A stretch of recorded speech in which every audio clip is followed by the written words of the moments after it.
رب اشرح لی صدری ویسر لی امری واحلل عقدۃ من لسانی یفقہوا قولی صدق اللہ العظیم۔ حضرات گرامی، سفر کے مہینے کی آمد ہے، اور پھر اس کے بعد ربیع الاول کا وہ مہینہ آ جائے گا جب اللہ تبارک و تعالیٰ نے رہتی دنیا تک اس کائنات کی تاریکی دور کرنے کے لیے رشد و ہدایت کے ایک سراج منیر سید الانبیاء صلی اللہ علیہ وآلہ وسلم کو مبعوث فرمایا۔ چونکہ میں آخری 2 جمعے آپ کی خدمت میں حاضر ہوتا ہوں، تو میں سوچ رہا تھا کہ ان 4 جمعوں میں، جو کہ 2 سفر کے ہیں، اس میں آئیں گے، اور 2 ربیع الاول کے آغاز کے، اس میں آپ کے سامنے سیرت اور اس کے مضامین اور سید الانبیاء صلی اللہ علیہ وآلہ وسلم کی اس کائنات میں دعوت کی حیثیت کو بیان کروں۔ اسی لیے میں نے آل عمران کی اس آیت کو تلاوت کرنے کا شرف حاصل کیا۔ اللہ تبارک و تعالیٰ نے کبھی انسان کو کسی بھی طور پر کوئی بھی نعمت عطا کی ہے تو کوئی اس کا احسان نہیں جتایا۔ ہم نے سانس دی، ہم نے زندگی دی، ہم نے پانی دیا، ہم نے رزق دیا، دے دیا، سب میرا شکر ادا کرو، لئن شکرتم لازیدنکم، تم میرا شکر ادا کرو گے تمہیں زیادہ دوں۔ ایک نعمت کا اللہ تبارک و تعالیٰ نے کہا ہے یہ میرا احسان ہے۔ لقد من اللہ علی المؤمنین، کہ ہم نے مومنین پر اذ بعث فیہم رسولا من انفسہم، انہی میں سے ایک رسول کو بھیجا۔ اللہ کہتا ہے میرا احسان ہے۔ من کیا کرے گی؟ یتلو علیہم آیاتہ ویزکیہم ویعلمہم الکتاب والحکمہ۔ اس رسول کی 3 ڈیوٹیاں اللہ تبارک و تعالیٰ نے ہم لگائیں کہ تمہارے سامنے قرآن پاک کی آیات کی تلاوت کرتے رہتے ہیں، ویزکیہم، تمہارا تزکیہ کرتے ہیں۔ تزکیہ کرتے ہیں صفائی کو۔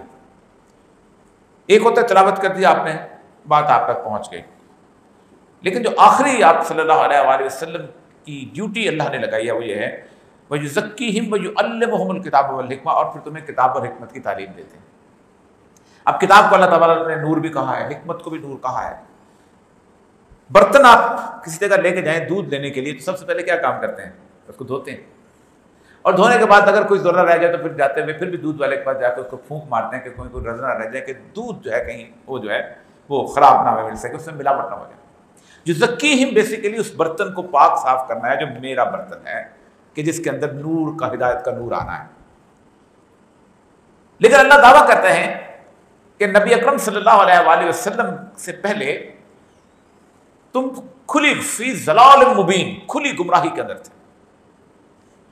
اب عموماً سیرت کی کتابیں جب بھی میں پڑھنے لگتا تھا تو مجھے ایک بڑی بات کھٹکتی تھی کہ جب بہت بڑی تاریکی پھیلی ہو پوری دنیا کے اندر، تو اس تاریکی کے اندر روشنی کے لیے صرف ایک دیا کافی ہوتا ہے۔ اب ایک دیا جو ہے اس کو روشن کریں، تاریکی چھٹ جاتی ہے، لیکن کیا ضرورت پڑی اللہ تبارک و تعالیٰ کو کہ سراج منیرہ، یعنی سراج کہتے ہیں جس کی اپنی روشنی ہو، منیر کہتے ہیں جو کسی دوسرے کی روشنی سے ریفلیکشن لے۔ اس لیے سورج کو کہا جاتا ہے سراج ہے، خود کی اپنی روشنی ہے، اور چاند قمرن منیرہ، چاند جو ہے یہ 1400 سال پہلے کسی کو نہیں پتا تھا کہ چاند پر سورج کی روشنی پڑتی ہے تو روشن ہوتا ہے۔ اس لیے جب ہم چاند پر جاتے ہیں تو ہمیں زمین چاند لگتی ہے، کیونکہ زمین اس سے روشن ہو رہی ہوتی ہے۔ تو کیا ضرورت تھی؟ تو پھر اس کے بعد جب مطالعہ کرتے ہیں آپ تاریخ کا، تو ہمارے ہاں تاریخ کے اندر عموماً ایک لفظ جو ہے لکھا جاتا ہے، اس کی تشریح نہیں کی جاتی، کہ رسول اکرم صلی اللہ علیہ وآلہ وسلم کی آمد سے پہلے جہالت کا گھٹا ٹوپ اندھیرا چھایا ہوا تھا۔ اب جہل جو ہے، زلال جو ہے، زلال مبین، یہ عربی کے اندر اس کے بہت سارے معنی ہیں۔ سب سے پہلے ایک ہے جہل، اس بات کو کہتے ہیں کہ انسان جو ہے وہ جان بوجھ کے کسی چیز کا انکار کرے، اس کو پتا ہو کہ یہ چیز ہے۔ یہودیوں کے بارے میں جب رسول اللہ صلی اللہ علیہ وسلم کا انکار کرتے تو اللہ نے فرمایا یعرفون کما یعرفون ابناءہم، ایسے تمہیں پہچانتے تم جیسے اپنے بچوں کو پہچانتے ہیں۔ اس کو کہتے ہیں جہل۔ ابو جہل جو تھا اس کا نام ابو الحکم ہوتا تھا، دانائی کا باپ، اس سے بڑا عالم کوئی نہیں تھا دنیا کے اندر، اس عرب کے خطے کے اندر دار الندوہ میں بیٹھتا تھا، اس کی دانائی کی باتوں اور دھوم تھی۔ یہی وجہ ہے کہ ایک دفعہ رسول اکرم صلی اللہ علیہ وآلہ وسلم سے ملنے کے لیے ایک شاعر جو ہے وہ آگے۔ اب عرب شاعری میں بڑے کمال تھے، حیران کن حد تک کمالات، اور ان میں سے تھے جو 7 ملکات کے اندر سے آتے تھے، مطلب وہ جو جن کے 7 قصیدے خانہ کعبہ میں لٹکائے جاتے تھے۔ تو انہوں نے کہا میں ذرا نبی صلی اللہ علیہ وسلم سے پتہ چلا ہے کہ کوئی شخص یہاں آئے ہیں اور وہ جو ہیں وہ اس طرح کی باتیں کرتے ہیں اور شاعری ہے، کوئی کہتا ہے وہ جادو ہے، کوئی کہتا ہے سحر، بہت ساری چیزیں. تو میں اتنا بڑا شاعر ہوں، میں پہچان لوں گا کدھر سے بولتا ہے. جیسے ہم لوگ کہتے ہیں کہ یار کدھر سے بولتا ہے پتہ تو کرو. تو ابو جہل نے منع کیا، کرنا چاہوں مسئلہ ہوتا ہے. تو میں جاؤں گا، اب تو میں جاؤں گا کہ تیرے جیسا عالم اگر مجھے منع کرتا ہے، جس کو ہم دنیا میں بالحکم کہتے ہیں، تو کوئی نہ کوئی چیز تو اس شخص کے اندر ہے. تو آپ صلی اللہ علیہ وسلم کے پاس پہنچا، دار ارقم میں اس وقت آپ بیٹھتے تھے، کوئی چھپ کے بیٹھتے تھے. کہا کوئی سنا ہے آپ پر کوئی وحی نازل ہوتی ہے؟ آپ صلی اللہ علیہ وسلم نے ہاں. اور میں کوئی مثال، تو جو خطبے میں پہلی چیزیں میں نے پڑھی ہیں آپ نے وہ پڑھنا شروع کریں. باری کریں الحمدللہ وکفی وسلام الحمدللہ نحمدہ ونستعینہ ونستغفرہ ونؤمن بہ ونتوکل علیہ ونعوذ باللہ من شرور انفسنا ومن سیئات اعمالنا من یہدہ اللہ فلا مضل لہ ومن یضلل فلا ہادی لہ. اور پھر آپ نے کہا ونشہد ان لا الہ. حیرت سے سنا. کہا گستاخی اگر نہ ہو تو ایک دفعہ اور. آپ نے پھر دوبارہ سنائے. عرب میں دستور تھا کہ تیسری دفعہ بہت بڑی گستاخی سمجھی جاتی تھی کہ کسی کو ریکویسٹ کی جائے. کہا میں بہت بڑی گستاخی ہے کہ فلان. آپ نے پھر پڑھنی شروع کیا الحمدللہ نحمدہ ونستعینہ ونستغفرہ. آپ کبھی ترجمہ نحمدہ، میں تمہاری تسبیح کرتا ہوں، تمہاری تعریف. نستعین تجھ سے مدد مانگ، تم سے مغفرت ہوں. وہ نو بن میں تم پہ ایمان لے کے آتا. کوئی شخص اس وقت تک گمراہ نہیں ہو سکتا جب تک اللہ اس کو گمراہ کی طرف نہ آئے، اور کوئی ہدایت نہیں پا سکتا جب تک اللہ اس کی ہدایت کا فیصلہ نہ کر لے. تو جب جیسے آپ پہنچے ونشہد اللہ، تو ساتھ ساتھ پڑھنا شروع کر دیں. اور ابو جہل کے پاس آ کے اس نے کہا کہ پورا عرب یہ کہے کہ محمد صلی اللہ علیہ وسلم جھوٹا ہے تو میں ماننے کو تیار ہوں. تم جھوٹا کہتے ہو تو تم غلط کہتے ہو کہ تم تو جانتے ہو. تو جہل بنیادی طور پر جان کر اس کو انکار کرنا ہے. اسی لیے زال کہا جاتا ہے متلاشی حق شخص کو اٹکا ہوا، جس کو پتہ ہی نہیں راستہ کہاں ہے، مجھے ڈھونڈنا ہے. راستے کا پتہ ہے کہ لیکن بھول گیا ہوا ہے. زال اس اکیلے درخت کو بھی کہتے ہیں جو صحرا کے اندر کھڑا ہو. تو لگ رہا ہے وَإِن كَانُوا مِن قَبْلُ لَفِي ضَلَالٍ مُبِينٍ. اب ذرا اس دنیا کو دیکھیں کہ کتنی بڑی دنیا. یہ بالکل غلط ہے کہ دنیا ترقی نہیں کر چکی ہوئی. سائنس اور تاریخ اس کے بالکل الٹ ثابت کرتی ہے. اہرام مصر، یہ جو بہت بڑے بڑے مجسمے، ابو الہول کا مجسمہ ہے اور اس کے بعد بڑے، اس کے بارے میں سائنس ابھی تک یہ تحقیق نہیں کر سکی کہ یہ مکمل کیسے ہوئے. ٹنوں بڑے پتھر ہیں، ان پتھر کے اوپر اس کو ایسے کاٹا ہوا ہے جیسے گیلے صابن کو دھاگے سے کاٹا جاتا ہے. وہ کہتے ہیں کون سے ایسے کیمیکل ایجاد کر لیے تھے کہ اس میں چھینی کے نشان تک نہیں ملتے، رگڑائی کی صورتحال کوئی نہیں. بڑی کوشش کی انہوں نے، فلکرم کے پرنسل بنا کے یہ کیا وہ کیا. آپ جائیں گے کبھی وہاں پر قائرو میں تو آپ کو بتاتے ہیں اس طرح کی ریڈی ہوتی تھی. اس ریڈی کے پیچھے ہزاروں بنی اسرائیل کے لوگ جو کھینچتے تھے. اس کے باوجود بھی فارمولے، میتھیکل فارمولے جو ہیں وہ اس بات کو ثابت نہیں کر سکتے کہ اتنی بلندی پر انسانوں کی اتنی بڑی فوج جو ہے وہ اس کو دھکا دے کے وہاں لے کے جا سکتے. وہ جو ایک سنگل کٹ ابو الہول کا مجسمہ ہے، یہ ساری صورتحال. یعنی اس اہرام مصر کے اندر انہوں نے کچھ لائٹس آتی ہیں، اس لائٹس سے وہ 5000 سال کی آنے والی زندگی جو ہے یا دنیا جو ہے اس کے اندر موومنٹ بتاتے ہیں کہ 2001 میں یا 1925 میں یا 1720 کے اندر سورج کی روشنی کس طرف سے ہوگی اور کتنے بجے غروب ہوگا، کہاں سے اور کتنے بجے آئے گا. زہرہ ستارہ جو ہے، اس کے بعد جسے آپ وینس کہتے ہیں، اور بہت سارے 6-7 ستارے اس وقت تک ایجاد ہو چکے ہوئے تھے، انسان نے ڈھونڈ لیے ہوئے. امریکہ جو ہے ہر سال ایفیمری ٹیبلز جاری کرتا ہے آج، نیوی، امریکن نیوی جو ہے، جس میں بتایا جاتا ہے کہ اس ڈگری پر چاند ہوگا. اب آپ اگر لاہور میں کھڑے ہیں اس ڈگری پر سورج ہوگا، اگر آپ نیو یارک میں کھڑے ہیں اس ڈگری پر وینس ہوگا. اگر 0% کا بھی فرق نہیں ہے ان ٹیبلز کے اندر. وہ جو لائن آتی ہیں کھینچ کے اس کے اندر اہرام مصر کے اندر، اور اس کی ایک پوری تکوین بن جاتی ہے جیسے ایفیمری ٹیبل بن جاتی ہے، ایگزیکٹلی سیم کیلکولیشن. تو علم تو بہت بڑا آ گیا ہوا تھا، کمال کا علم آ گیا ہوا. مصر سے پہلے ایک بہت بڑی تہذیب تھی جس کو بابل اور نینوا کی تہذیب کہتے ہیں، جس یوفریٹس اینڈ ٹیگرس میں آپ کو انگریزی میں بتاتا ہوں، فرات اور دجلہ کے درمیان سب سے زرخیز زمین جو تھی فرات اور دجلہ کی تھی. یہاں نمرود، نمارد کہتے ہیں، نماردہ، فرعون جب بیسیکلی لقب ہے، اس لیے نمرود بھی لقب ہے. نمرود کی حکمرانی تھی اس کے جو حضرت ابراہیم کے زمانے میں تھے.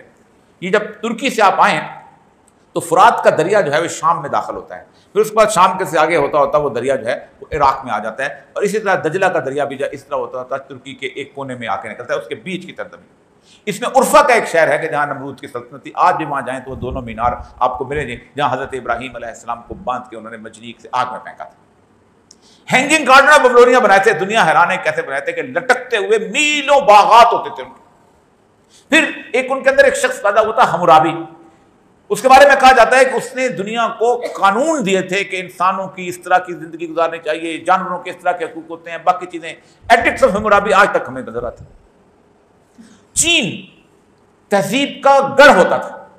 میں بیوروکریسی میں رہا ہوں. بیوروکریسی کے بارے میں کہا جاتا ہے کہ چین کے اندر جو نظام موجود تھا, اس نظام کے اندر مینڈرنس کا ایک نظام تھا جو آج کاپی ہے سول سروس کی کاپی. دنیا میں جہاں پر چلے جائیں, پہلے چھوٹی سروس ہوتی ہے, اس کے بعد بڑی سروس ہوتی ہے, پھر کنگ سروس ہوتی ہے, اس کی یہ ٹریننگ ہوتی ہے. ٹوٹل اٹھا کے خواہ جرمن کی سول سروس ہو, خواہ برطانیہ کی سول سروس ہو, خواہ پاکستان کی سول سروس انڈیا کی, ایگزیکٹلی کاپی ہے. مینڈرنس کا نظام 3000 سال قبل مسیح تھا. جو ٹیراکوٹا آرمی کے ان کے نکلے ہیں, بعض کہتے ہیں 2500 سال تھا, بعض کہتے ہیں 3000 سال تھا. رومنس نبی کریم صلی اللہ علیہ وسلم سے پہلے آ چکے ہوئے تھے. آپ کبھی جو لوگ اٹلی گئے ہیں انہوں نے روم میں وہ کولیسیم دیکھا ہوگا, جس کولیسیم کے اندر وہ ان کی گیمز ہوتی تھی. جس لوگوں نے بینر فلم دیکھی ہوگی ان کو پتا ہوگا کہ کیسے وہ چیریٹ ریسز کرتے تھے. اور ان کے اندر پورا سسٹم تھا جو آج آپ یہاں نافذ کرتے ہیں. سینٹ ہوتا تھا اور اس کے بعد ایک عام قومی اسمبلی, 2 ایوان ہوتے تھے. سینٹ کے یہ سارے رکن ہوتے تھے. مشہور شیکسپیئر کا جو ناول ہے ڈیو ٹو بروٹس والا, اور بروٹس جو ہے وہ اس کا ساتھی تھا اور بروٹس بنتا سینٹ کا رکن تھا. وہاں پر ان کی ٹریبیونز ہوتے تھے جو مختلف چھوٹے علاقوں کے اندر وہ اس کو گورن کرتے تھے, جیسے ہمارے ڈپٹی کمشنر ہوتے ہیں. نظام پورا مکمل تھا. دنیا میں یونان کو بنیادی طور پر ماخذ سمجھا جاتا ہے آج کے دور میں جدید علم کا. افلاطون جس کو آپ پلیٹو کہتے ہیں, سوکریٹس جس کو سقراط کہتے ہیں, ارسطاٹل جس کو کہا جاتا ہے کہ فلسافیکل سائنس کا بانی ہے, جس میں آپ کے کہتے ہیں یہ جو نالج آیا ہے اس کا اپنا ڈیڈکٹیو لاجک اور انڈکٹیو لاجک, منطق استخراجیہ اور منطق استقرائیہ, وہاں سے آیا ہے. پھر سٹی اسٹیٹس کا کانسیپٹ دیا. اس کی کتاب جو ریپبلک ہے وہ جمہوریت کی بانی ہے, اور وہ جمہوریت کو استعمال کر کے اس کے ساتھ سٹی اسٹیٹس بنا کے 200 سال پہلے تباہ ہو چکے ہوئے تھے. اس کا مطلب یہ ہے کہ دنیا کے مسلمہ علم کے مقابلے میں رسول اکرم صلی اللہ علیہ وسلم کو یہ کتاب عطا کی اور کہا گیا تبیانا لکل شیء,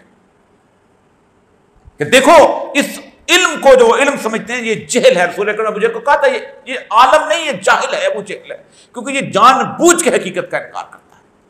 تو وہ علم جو رسائی نہ دے سکے آپ کو اللہ تبارک و تعالیٰ تک, جو رسائی نہ دے سکے اس کائنات کے خالق تک, وہ رسائی جو ہے اس دین نے کہا کہ نہیں, وہ علم نہیں, وہ جہالت ہے.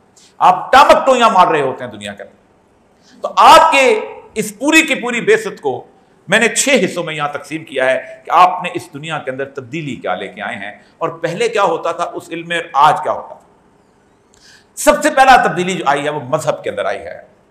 رسول اکرم صلی اللہ علیہ وآلہ وسلم سے پہلے جتنے بھی مذاہب تھے وہ شخصیت کے گرد گھومتے تھے. آپ نے مذہب کو خدا کے گرد گھمایا, شخصیت پرستی تھی.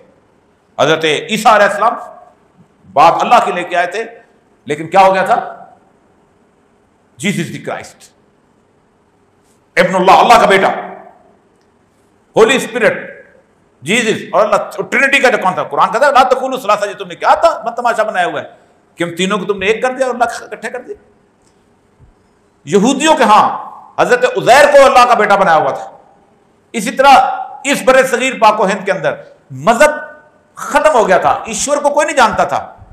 کرشن کون تھا, اور یہ جو جس کی ایودھیا کے اندر آج ساری کی ساری ایک شہزادہ تھا جس کی لڑائی راون کے ساتھ ہوئی. راون ایک شخصیت کے گرد گھومتا تھا مکمل طور پہ تمام مداح, اور وہ شخصیات کہ جن کی کسی طور پر بھی تصور نہیں کیا جا سکتا تھا کہ ان کی پیورٹی کو کس طریقے سے آپ ناپیں گے, اور اللہ بنایا ہوا تھا. اور ان شخصیت کو انہوں نے اللہ تبارک و تعالیٰ کے تمام اوتار دے دیے. خانہ کعبہ میں جتنے بھی بت رکھے ہوئے تھے وہ سارے کے سارے ان کے بزرگ تھے, بڑے بڑے بزرگ. یہ لات, حبل, عزا, یہ سب کیا تھے, سارے کے سارے ان کے بت, ان کے بزرگ تھے. حضرت ابراہیم کا بت رکھا ہوا تھا, اور لوگوں کہ یہ تو یہ ہمارے سامنے اس کی جو ہے کیفیت آپ جو ہے وہ ایسے نظر آتی ہے کہ جیسے جو برگزیدہ لوگ تھے تو شخصیت سے نکال دیا. نہیں, براہ راست اللہ تبارک و تعالیٰ کی ذات کے ساتھ آپ کا تعلق, اس کائنات کا مالک, اس کائنات کا خالق. اس کے اوپر تفصیل سے اگلے آئندہ گفتگو کروں. میں آج آپ کو 6 پوائنٹس بتانا چاہتا ہوں جن پہ میں آئندہ 3 جمعوں میں انشاءاللہ لذیذ گفتگو کروں گا. دوسرا, اعتقادات کا معاملہ ہوتا ہے. آپ کیسے اپنے تصور جو ہے اپنا عقیدہ بناتے ہیں کسی چیز کے بارے میں، ہمیشہ توہمات پہ چلتا تھا، معجزات، اس نے یہ کر دیا، اس نے فلاں کر دیا، اس نے ایون رسول اکرم صلی اللہ علیہ وآلہ وسلم کے آنے سے پہلے چونکہ دنیا توہمات کے گرد گھومتی تھی، اس لیے انبیاء کو بھی معجزے دیے گئے. حضرت عیسیٰ کو کتنے بڑے بڑے معجزے دیے گئے، پیدا ہوئے بن باپ کے، پھر گواہی کے لیے حضرت عیسیٰ کو کہا پالنے میں سے بول کے دکھاؤ، پھر مردے کو زندہ کر دیا کم باذن اللہ، کوڑی پہ ہاتھ پھیرا، کوڑی جو ہے وہ ٹھیک ہو گیا، پھر نابینا جو تھا اس کی آنکھ پہ ہاتھ رکھا، اللہ کا نام دیا، اس کے دیکھنا شروع کر دیا. چونکہ ارد گرد کی دنیا توہمات پہ پھرتی تھی تو سیدنا عیسیٰ کے لیے معجزے تھا کہ آئندہ آنے والا تھا سائنس اینڈ ٹیکنالوجی. میرے نبی کو اگر اللہ نے بار بار کہا کہ ہم ان کو معجزے نہیں دیے دیں گے، کیوں؟ اس لیے کہ انہیں نہیں دیکھتے کہ یہ قرآن پاک جو ہے ہم ایک معجزے کے طور پر اس کو دے رہے ہیں، اس کو سچائی کے طور پر 1400 سال کے طور پر پیش کرتے رہو کہ دیکھو اس کے اندر تمہیں کچھ چیز غلط نظر آتی ہے. نزل علیک الکتاب بیانا لکل شیء فاتوا بسورۃ من مثلہ وادعوا شہداءکم من دون اللہ ان کنتم صادقین. چاہو اس کی طرح کی ایک آیت بنا کے لے کے آؤ اگر تم سچے ہو، اور تم اپنے لوگوں کو ملا لو تب بھی لے کے کوئی حقیقت اس کی ایسی بتاؤ. 1400 سال سے یہ قرآن یوں کھڑا ہے.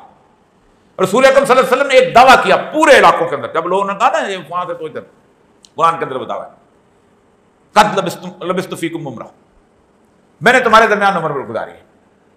کبھی مجھے اس طرح کی باتیں کرتے سنا ہے 40 سال پہلے؟ دنیا کا بڑے سے بڑا شاعر، میں خود شاعر رہا ہوں، میری کتاب 1988 میں آئی ہے، میری دوسری کتاب آنے والی ہے، میں ان سارے لوگوں پر فیض صاحب کے ساتھ، میں مندم کاتمی کے ساتھ، باقی لوگوں کے ساتھ بیٹھا ہوں، دنیا کی شاعری پڑھی ہے. کوئی شاعر ایسا نہیں ہے جس کو تدریجی عمل سے نہ ہو، کوئی پہلے دن ماں کے پیٹ سے اتنی بڑی شاعری لے کے پیدا نہیں ہوتا. آپ نے فرمایا دیکھو میں نے کبھی مجھے تمہیں شعر سناتے، بلکہ آپ کو شعر آتے نہیں تھے. ایک بار سیدنا ابوبکر صدیق بڑے خوبصورت شاعر تھے، خذ بلطفک یا الہی من لہ ذات کریم، کیا خوبصورت، اللہ میرے اوپر کرم کر کہ میں بڑے تھوڑا سا قلیل قسم کا زاد رہا ہے میرے پاس، کچھ بھی نہیں. بہت خوبصورت ان کی حمد ہے حضرت ابوبکر. تو ایک دفعہ آپ صلی اللہ علیہ وسلم نے ایک شعر پڑھا تو شعر کچھ الٹ پڑھ دیا.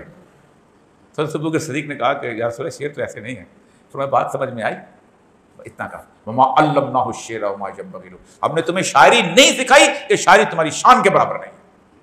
کیوں؟ معجزہ بتانا تھا کہ پہلی آیت جب اتری ہے اقرأ باسم ربک الذی خلق، اور آخری الیوم اکملت لکم دینکم واتممت علیکم نعمتی ورضیت لکم الاسلام دینا، اس کے اندر سٹینڈرڈ میں، اس کی شاعری میں، اس کے کانٹیکٹ میں، اس کے مقام میں، اس کے مرتبے میں، اس کی حیت میں، اس کی ترکیب کوئی فرق نہیں تھا. کوئی تدریجی عمل نہیں ہے اس قرآن کے اندر کہ یہ کمزور آیت ہے، یہ بڑی آیت ہے، جیسے فیض کی شاعری آہستہ آہستہ آگے بڑھی، جیسے شیکسپیئر کے ڈرامے آہستہ آہستہ آگے بڑھے. آپ سوچتے ہیں بڑے سے بڑا گوئٹے کو اٹھا لے، دنیا کا مولانا روم کو اٹھا لے جو ایک رومی اس وقت سب سے بڑا پاپولر، ہر شاعر جو ہے تدریجی عمل سے سیکھتا ہوا سارا کو کہا کہ نہیں یہ میں بنیادی طور پر، تو بنیادی طور پر توہمات کی دنیا سے نکالا. اس لیے کہ میں مول بیٹھا ہوتا، میں کہتا میرے نبی جو ہیں مردوں کو زندہ کرتے تھے، انہوں نے کہا گپا لاندے 14 سال پہلے ہمیں کیا پتا، کہانیاں چلی ہوئی ہیں. کہا نہیں ہم کہانی نہیں بیان کریں گے، ہم یہ بتائیں گے. اس کے پھر میں آپ کو بتاؤں گا کہ اس کی سائنس کے اندر کون کون سی چیزیں جو ہیں اللہ تبارک و تعالیٰ نے کس طریقے سے بیان کی ہیں، جو کہ آج تک سائنس ہر دوسرے لمحے اس کو پروو کرتی ہے. تیسری اہم ترین بات جو ہے وہ یہ تھی کہ سائنس جو تھی، پوری دنیا کی سائنس جو تھی، وہ فطرت کی پرستش کرتی تھی. آپ ایران میں چلے جائیں آپ کو زورسٹیرینز ملیں گے جو سورج کی پرستش کرتے ہیں، آگ کی پرستش کرتے ہیں. آگ نے بھونا، آگ نے سردی مٹائی، آگ نے انسان کو شاندار قسم کے کھانے کھلائے، ٹھیک، سورج نکلا، اس سے روشنی آئی، روشنی سے اس کے بعد فصل اگی، تمام چیزیں. اسی طرح کوئی چاند کی پرستش کرتا تھا، کوئی اس کے ساتھ ساتھ پہاڑوں کی، بادلوں کی، ہواؤں کی پرستش کرتا تھا. ہے نا، حق کی بنیاد پر پرستش کرو. اور راستہ کیا دکھایا؟ الذین یذکرون اللہ قیاما وقعودا وعلی جنوبہم ویتفکرون فی خلق السماوات والارض. آپ لوگ ریسرچ کے لوگ ہیں، سائنس پڑھتے ہیں. دنیا میں اس وقت تمام جتنی بھی سائنسز ہیں وہ ریسرچ ڈیزائن اینڈ میتھڈالوجی پہ چلتی ہیں. تحقیق کا ایک طریقہ کار ہوتا ہے، اس کو ایک ذکر میں چونکہ تحقیق ڈیزائن اینڈ میتھڈالوجی 5 سال یونیورسٹی میں پڑھایا، اس لیے میں آپ کو اس کا تھوڑا سا سمجھا دیتا ہوں. پہلا اسٹیپ یہ ہوتا ہے کوئی بندہ تحقیق کرنے چلتا ہے تو وہ ہائپوتھیسس بناتا ہے. ہائپوتھیسس آپ کہتے ہیں مفروضہ، نہ an assumption based on reasoning، ایک ایسا مفروضہ جس کے پیچھے دلیل ہو. مطلب میں ایک تحقیق کرنے چلتا ہوں موسموں کی، اور میں کہتا ہوں کہ لاہور میں اگلے 3 مہینے کے بعد برف پڑے گی، تو کہیں گے بکواس کرتا ہے، جھوٹ بولتا ہے، یہ کوئی مفروضہ ہے؟ دلیل سے بتاؤ کہ 25 سال میں برف پڑی، 40 سال میں برف پڑی، assumption based on، پہلے آپ ایک دلیل. تو اللہ کہتا ہے کہ پہلے جو میرے بندے ہیں وہ کرتے کیا ہیں، ایک دلیل لے کے آتے ہیں سامنے. اور دلیل کیا ہے ان کے لیے، مفروضہ کیا ہے کہ مجھے لگتا ہے کہ اس کائنات کا کوئی خالق ہے. اور جتنے بھی اللہ کے منکر ہیں اگر وہ سچے ہیں تو ان سے ایک سوال کریں، آپ اپنے دماغ سے سوال کریں کہ کیا اس بات کو ثابت کرنا زیادہ آسان ہے کہ اللہ، اس کائنات اللہ کے بغیر بن گئی ہے، جو اس کائنات کو ثابت کرنا زیادہ آسان ہے کہ اس کائنات کو کوئی خالق ہے. یہ جو گھڑی ہے، اس گھڑی کے بارے میں آپ کہیں کہ خود بن کے تو کہیں کہ پاگل، سوئٹزرلینڈ میں بنتی ہے، فرانس کا کوئی خالق ہے. تو بنیادی طور پر کہا کہ دیکھو پہلا ریسرچ کا کانسیپٹ یہ ہے کہ مفروضہ. پھر اس کے بعد کہتے ہیں ڈیٹا کلیکشن. کہیں فزکس میں ریسرچوں کو آپ جا کے اس کے بارے میں ڈیٹا کلیکٹ کرتے ہیں، معلومات اکٹھی کرتے ہیں کہ آیا میں نے جو بات کی ہے کیا وہ مطابق صحیح ہے کہ نہیں. فار ایگزامپل اگر آپ نے سمپل آج کل چونکہ ووٹنگ کا زمانہ ہے تو آپ جا کے کہتے ہیں کہ جی یہ جو فلاں آدمی جو ہے اسے کون سی پارٹی جو زیادہ مقبول ہے، تو آپ مفروضہ ایک لے کے جاتے ہیں کہ جی پیپلز پارٹی مقبول ہے. پھر جا کے آپ اپنا ڈیٹا کلیکٹ کرتے ہیں کہ جی کتنے لوگ اس کی حامی ہیں، کتنے اس کے حامی، اور آخر میں وہ کہتے ہیں کہ جس کو کہتے ہیں کنکلوژن ڈرا کرنا. اللہ نے یہ تینوں سٹیجیں اس قرآن کی اس آیت میں بیان ہیں. الذین یذکرون اللہ قیاما وقعودا وعلی جنوبہم، بیٹھے ہوئے، پہلو کے اوپر لیٹے ہوئے اور کھڑے ہوئے میرا ذکر کرتے ہیں، یعنی ایک مفروضہ. وَيَتَفَكَّرُونَ فِي خَلْقِ السَّمَاوَاتِ وَالْأَرْضِ، پرستش نہیں کرو، جو کچھ ہم نے خلق کیا ہے، تخلیق کیا ہے، اس کے اندر غور و فکر کرو. اور ساتھ دعویٰ بھی دے دیا، مَا تَرَىٰ فِي خَلْقِ الرَّحْمَٰنِ مِن تَفَاوُتٍ فَارْجِعِ الْبَصَرَ هَلْ تَرَىٰ مِن فُطُورٍ ثُمَّ ارْجِعِ الْبَصَرَ كَرَّتَيْنِ يَنقَلِبُ إِلَيْكَ الْبَصَرُ خَاسِئًا وَحَسِيرًا. جاؤ میری اس کائنات کے اندر گھوم کے دیکھ لو، تمہیں اس کائنات کے اندر کہیں بھی تخلیق میں کوئی جھول نظر نہیں آئے گا. دوبارہ دیکھو، تمہاری نگاہ ناکام و نامراد لوٹے گی. سورہ یاسین کی وہ آیات، کیونکہ وقت بہت کم ہے، میرے خیال ہے 2 پوائنٹ بھی آغاز میں سوچا تھا کہ زیادہ لمبے. فرمایا سبحان الذی خلق الازواج کلھا مما تنبت الارض ومن انفسهم مما لا يعلمون. ہم نے اس کائنات کے اندر ہر چیز کا جوڑا پیدا کیا ہے. اب جوڑے میں ہم سمجھتے ہیں مرد عورت. سائنس کہتی ہے، کوانٹم تھیوری کہتی ہے کہ دھوئیں کے اندر بھی جوڑا ہوتا ہے، الیکٹران اور پروٹون کا جوڑا ہوتا ہے. کوئی کائنات جس کو تم جانتے ہو، جس کو تم نہیں جانتے ہو، اس کو بھی ہم نے جوڑا مقرر کیا. وَآیَةً لَّهُمُ اللَّيْلُ نَسْلُخُ بِالنَّهَارِ فَإِذَا هُم مُظْلِمُونَ وَالشَّمْسُ تَجْرِي لِمُسْتَقَرٍّ لَهَا ذَلِكَ تَقْدِيرُ الْعَزِيزِ الْعَلِيمِ. یعنی آپ سوچیں کہ ان کے لیے ایک نشانی رات ہے، جسے ہم دن کو کھینچ دیتے ہیں تو وہ یکایک اندھیرے میں رہ جاتے ہیں، اور سورج کے لیے جو راہ مقرر ہے وہ اسی پر چلتا رہتا ہے. یہ ہے مقرر کردہ غالب اللہ تعالیٰ کا علم.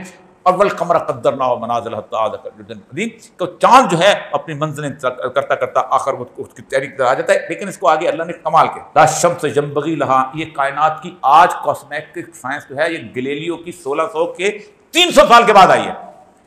لا شمس ینبغی لہا ان تدرک القمر ولا اللیل سابق النہار وکل فی فلک یسبحون. نہ چاند زمین سورج کو چھو سکتا ہے، نہ سورج چاند، سب اپنے اپنے مدار میں تیر رہے ہیں.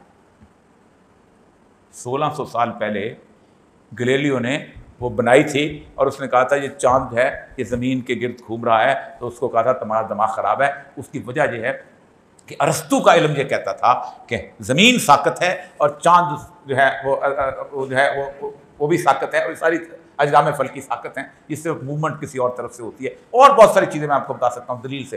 ارسطو کے بارے میں ایک بات بڑی مزیدار سناتا چلوں کہ اس زمانے میں ہوتا ہے جیسا کہ جو ریسرچ ہے جو ہم مسلمان، اللہ نے کہا ہے کہ یہ یتفکرون فی خلق السماوات والارض، ڈیٹا کلیکشن، وہ کہتا تھا یہ فلسفی کا کام ہے، یہ چھوٹے لوگوں کا کام. تو اس نے ثابت کیا ہے دلیل سے، منطق استخراج، جیسے کہ عورت کے 28 دانت ہوتے ہیں، ایسے ہلکے ہلکے ہنستی ہے، چو ہلکے سے کرتی ہے، جبڑا چھوٹا ہوتا ہے. 2 بیویاں تھیں، منہ میں انگلی ڈال کے گنا نہیں کہ 28 ہے کہ 32 ہے، کیونکہ کہتا تھا یہ گننا جو ہے چھوٹے لوگوں کا کام. وہ یتفکرون فی خلق السماوات والارض. تیسری چیز جو ہے اس کے بعد یہ ہے کہ سیاسیات میں پھر اس کے بعد آئندہ جمعے میں انشاءاللہ ایکسپلین کروں گا، سیاسیات میں نبی اکرم صلی اللہ علیہ وسلم کے آنے سے پہلے کسی بھی جگہ پہ مستقل طور پہ نسلی بادشاہت، بادشاہ ہے اس کا بیٹا ہے، فلاں ہے اس کا بیٹا ہے، فلاں ہے اس کا بیٹا ہے، وہ چلے گا. دوسرا آ گیا اس نے قتل کیا، کوئی بھی اٹھا لے، چین اٹھا لیں، اپنا بابل و نینوا اٹھا لیں، مصر اٹھا لیں، رومن امپائر اٹھا لیں، پھر پاک و ہند میں یہاں تو 5000 راجے مہاراجے تھے، اور راجوں کا بیٹا ہی راجا ہوتا تھا، کوئی اور. شورا سے امرہم شورا بینہم، تمہارے معاملات شورا سے طے ہیں. انسانوں کو یہ اختیار دیا کہ تم اپنے اندر سے کسی شخص کو، اور بنیاد کیا رکھو جو تم میں تقوی سے بہتر. ان اکرمکم عند اللہ اتقاکم. کوئی اور معیار نہیں ہے، دولت معیار نہیں ہے، زندگی کے اندر اس کا علم معیار نہیں ہے، اس کی ہیبت معیار نہیں ہے، اس کی طاقت معیار نہیں ہے، اس کا سپہ سالار ہونا معیار نہیں ہے، اللہ سے کتنا خوفزدہ ہے، تقویٰ کتنا رکھتا ہے، وہ تم میں سے سب سے بہترین ہے، سب سے شاندار ہے، اس کو حکمران ایک حق ہے. یہ کبھی رسول اکرم کے آنے سے پہلے پوری دنیا کی 5000 سال کی تاریخ میں نہیں تھا. اس کے بعد علم جو تھا وہ بیسیکلی اس کی ساری بیس، جیسے میں نے آپ کو بات کیا، خیال آرائی تھی. حقیقت کی تلاش جو ہے یہ شروع ہوئی ہے 16 سینچری میں، لیکن رسول اکرم نے سب سے پہلے اس وقت حقیقت کی تلاش کے بارے میں آپ نے گفتگو شروع کی، اور آپ نے کہا کہ جو، بلکہ قرآن کی آیت ہے، مجھے اب یاد نہیں، مولانا کو یاد ہوگی، کہ جو ہلاک ہوا وہ بھی دلیل سے ہلاک ہوا، اور جو فلاح پائی اس نے بھی دلیل سے فلاح پائی. یہ کبھی سوچا نہیں تھا کسی نے اس سے پہلے. اور آخری تھی کہ پورے کا پورا سماج، یہ تو قرآن پاک کی آیت ہے، سورہ حدید کی آخری آیات میں سے، کہ ہم نے تمام انبیاء کو ایک کام کے لیے بھیجا ہے، کہ انسانوں کے درمیان عدل قائم کرے، رول آف لا. مسلمانوں کے درمیان نہیں، ہندوؤں کے درمیان نہیں، انسان، تمام انبیاء کی ایک ڈیوٹی. پوری سورہ رحمان آپ اٹھا کے پڑھے، آپ حیران ہوں گے، اللہ کی تسبیح ہے، اللہ کی تعریف ہے، فَبِأَيِّ آلَاءِ رَبِّكُمَا تُكَذِّبَانِ، کون سی نعمت، ایک حکم ہے، وَأَقِیمُوا الْوَزْنَ بِالْقِسْطِ وَلَا تُخْسِرُوا الْمِيزَانَ. دیکھو عدل کا ہے. عدل کیا ہے؟ حقدار کو اس کی مقام پہ، حق والے مقام پہ کھڑا کیا جائے، اور ظلم پہ ناحق کو اس کے مقام سے اٹھا دیا جائے. یہ انبیاء کی ڈیوٹی تھی، اور یہ رسول اکرم صلی اللہ علیہ وسلم نے آ کے اس کو قائم کیا. یہ اس میں سے ہم آئندہ باری باری بتائیں گے. اس کی بنیادی وجہ یہ ہے کہ ایک آدھے منٹ کا واقعہ سنا سکوں. میرے ساتھ ایک صاحب تھے حج میں، بیلجیم کے پادری تھے. اللہ تبارک و تعالیٰ نے ان کے چہرے پہ ایسا نور رکھا تھا کہ ان کے چہرے کو دیکھا نہیں جا سکتا تھا، آنکھ چپکنی پڑتی تھی. تو میں نے ان سے پوچھا، آپ نے مسلمان تو ہو گئے، اتنا نور کیسے آ گیا؟ کہتے میں بیلجیم میں بہت اہم پادری تھا، تو بچے سوال کرتے تھے میرے پاس کہ اللہ کیا ہے، فلاں کیا ہے، یہ کیا ہے. تو میں کبھی بائبل میں ڈھونڈتا تھا، مجھے جواب نہیں ملتا تھا. پھر میں نے اور بہت ساری جوڈاازم کی کتاب میں، تورات میں ڈھونڈنا شروع کی، جواب نہیں ملا. قرآن جب میں نے پڑھنا شروع کیا تو مجھے جواب ملنا شروع ہے. میں نے قرآن بند کر دیا. میں مصر چلا گیا، میں نے عربی پڑھنا سیکھی، میں نے عربوں کے درمیان اٹھا بیٹھا، ان کا لہجہ سیکھا، ان کے اندر کلام کیا. پھر میں نے جب قرآن میں نے سیکھا تو میرے پر ایسے لگا جیسے قرآن میں پھر نازل میں اس کیفیت کو میں نے اس کو تلفظ اس کیفیت میں آیا. تو میں نے کہا پھر آپ سوال کا جواب کیسے دیتے؟ میں نے کہا دیکھو، لوگ میرے پاس آتے تھے، میں کہتے تھے کسی شخص کی گواہی جو ہے سب سے اہم ترین چیز ہوتی ہے. تم سیرت پڑھ لو، اگر تمہیں یقین ہو جائے کہ اتنا سچا کوئی اور نہیں ہے، اتنا پاک باز کوئی اور دنیا میں آج تک نہیں آیا، اتنا صالح کوئی اور نہیں آیا، اتنا انسانوں کی طرح لوگوں سے اس میں سلوک کرنے والا اور نہیں، جب تو اس شخصیت کو مکمل طور پہ پڑھ لو تو پھر یقین کر لو کہ یہ کہتا ہے کہ اللہ ہے تو پھر اللہ کو مان لو. وآخر دعوانا